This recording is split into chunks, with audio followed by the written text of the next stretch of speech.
iPhone කියලා පිළිගන්නවා මගේ යාළුවෝ සියලු දෙනාම ගේනි YouTube channel එකට. අපේ channel එක හොඳනම් share කරන්න, comment කරන්න, like කරන්න, subscribe කරන්න. subscribe button එකට එහා පැත්තේ තියෙන bell icon එක click කරලා තියාගන්න. මොකද අපි අලුත් වීඩියෝ එකක් upload කරපුවම notification එක ඔයාලා ළඟට ඉක්මනට ගෙන්න ගන්න පුළුවන් නිසා.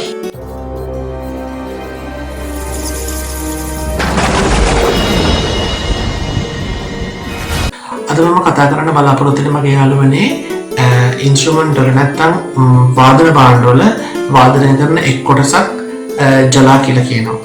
ඒ කොටස පිළිබඳව තමයි අද මම ඔයගොල්ලන්ට කියලා දෙන්න හදන්නේ. කලින් වීඩියෝස් වල මම කතා කරනවා ජලා සම්බන්ධයෙන් සරලව. එම වීඩියෝස් බලන්න ඕන මම පහත description එකේ මම දාන්නම් link එක. එතනින් ගිහිල්ලා ඔයාලට බලන්න පුළුවන්. අද බලමු මගේ යාළුවනේ කොහොමද ජලා වාදනය කරන්නේ කියලා. තවදුරටත් විස්තර කරොත් යාළුවනේ ජලා කියලා කියන්නේ රාගයක් වාදනය කරලා අවසානයේ ලය වැඩි කරලා වාදනය කරන කොටස. එය වාදකයාගේ දක්ෂතාවය පෙන්වන තවත් එක් ස්ථානයක් කියලා හැඳින්වුවොත් නිවැරදි. පළමු ස්ටෙප් එක තමයි ප්‍රධාන තත සහ මේ අවසානයේ තියෙන චිකාරි කියන ස්ට්‍රින්ග් එක එකපාරක් ටච් කිරීමෙන් වාදනය කරනු ලබන ක්‍රමය.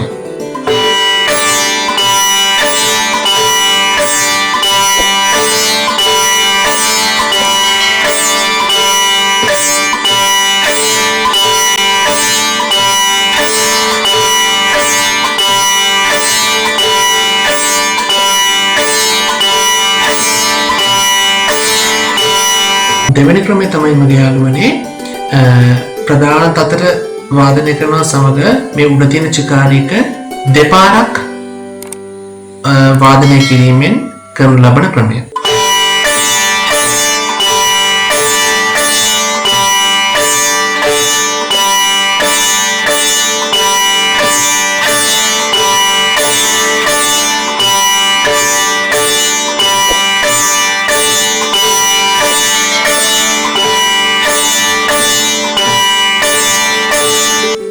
තුන්වන ක්‍රමය තමයි මගේ යාළුවනේ ප්‍රධාන තත සමග උඩ තියෙන චිකාරික තුන් පාරක් වාදනය කිරීම.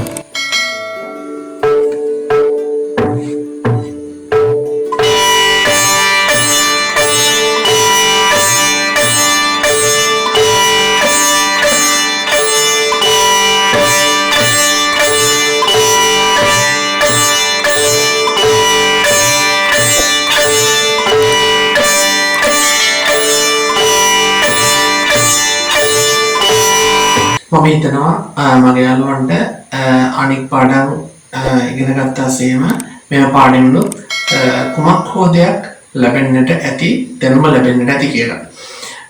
නැවතත් පාඩමකින් හමු වෙනතුරු සියලු දෙනාට සුබ දවසක් වේවා කියලා මම ප්‍රාර්ථනා කරනවා.